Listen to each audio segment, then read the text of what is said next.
So my name is Coleen Reyes. I'm the executive director of the Baltimore Urban Debate League. I'm also a doctoral student at George Washington University.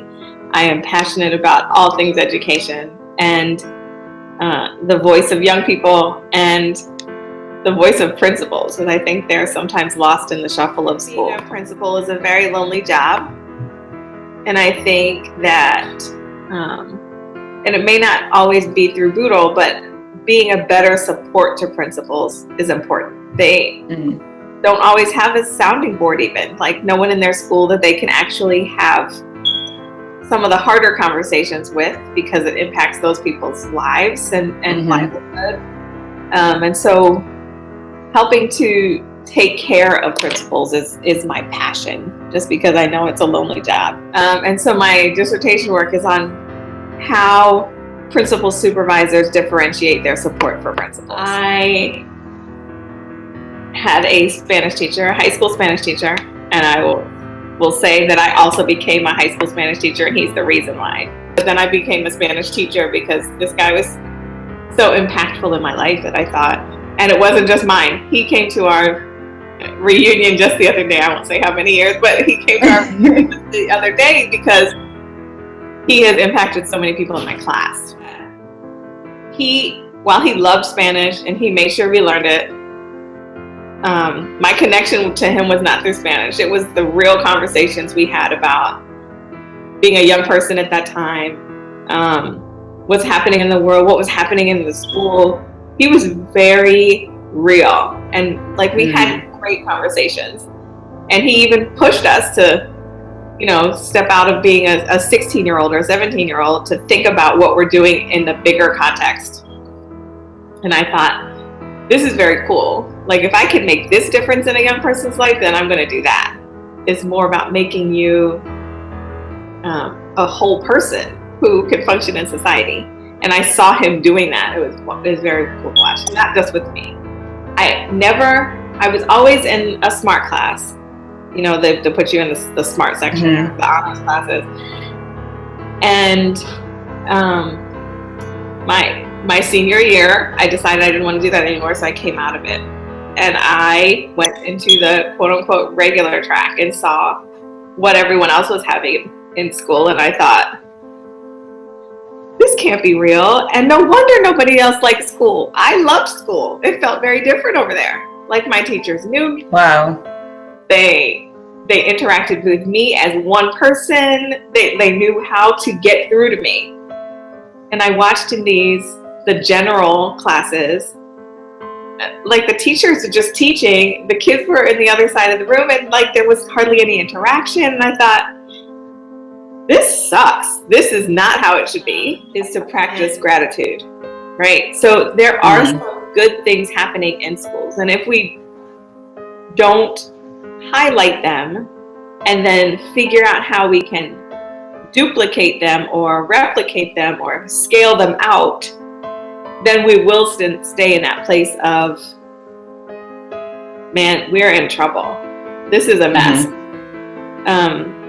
So if we could start as the people who are passionate about education, highlighting those things working, and then thinking about how do we take this bigger, I think we can move out of the place of just complaining. So any system is kind of built to remain, right?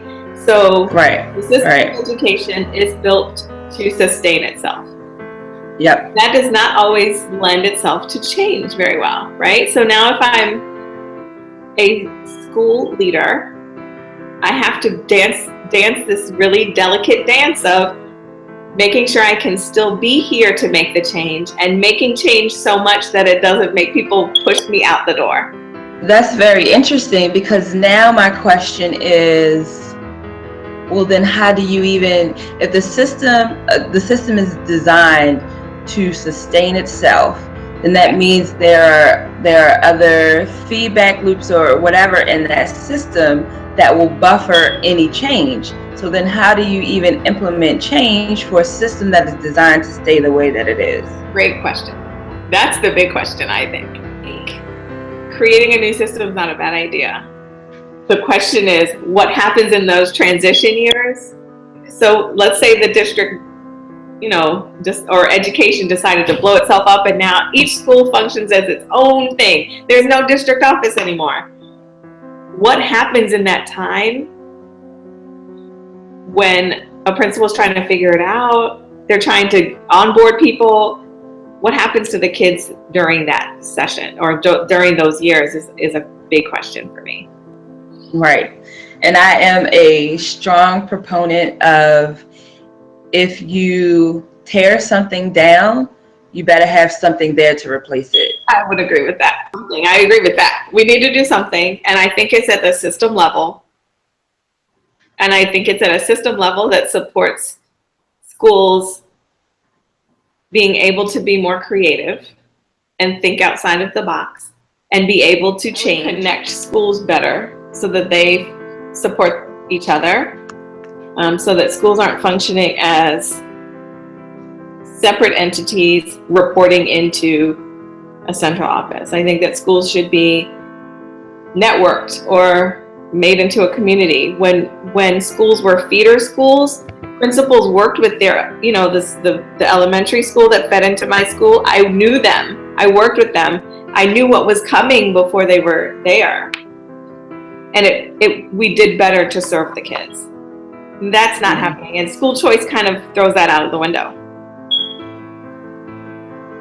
How professional development is done, and making sure that it's consistent, making sure that it is really related to what teachers are doing.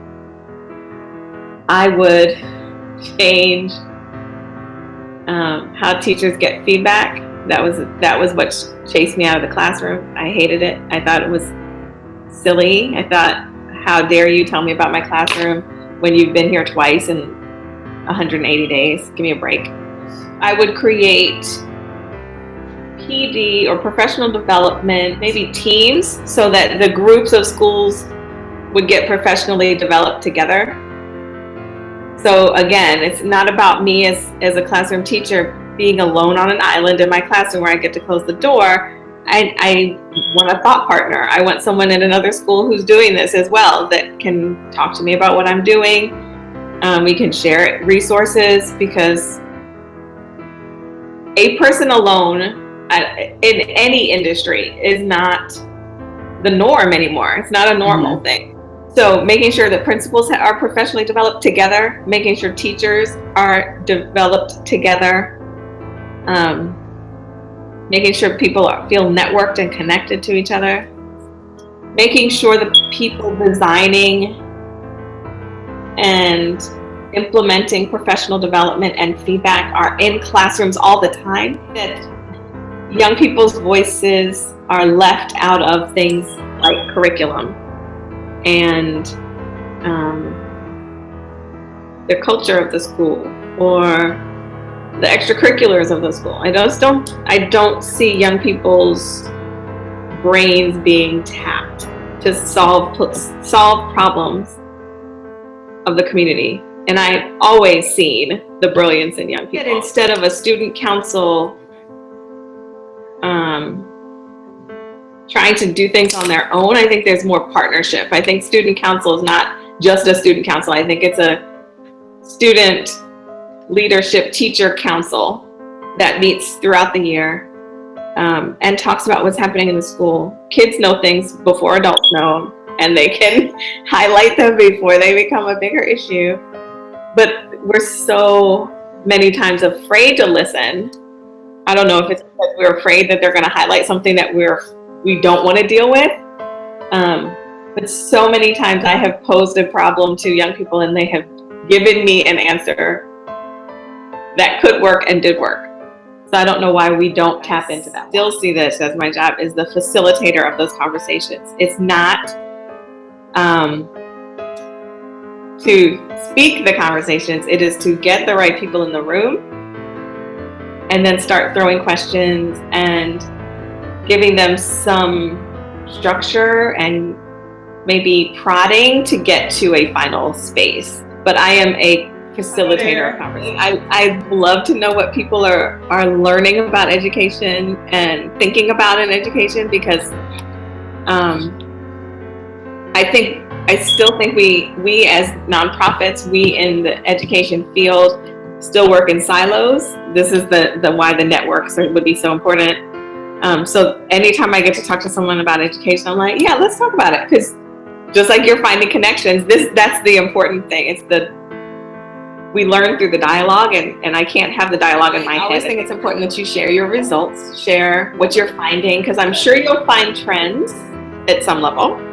So I think sharing those trends is helpful. And then the really hard work of inserting those trends to push change in board meetings or in council meetings or wherever you can get people to listen, is getting them to hear, this is what people are saying. You gotta listen and gotta pay attention. This is what people supporting your system is saying. So I would say sharing it.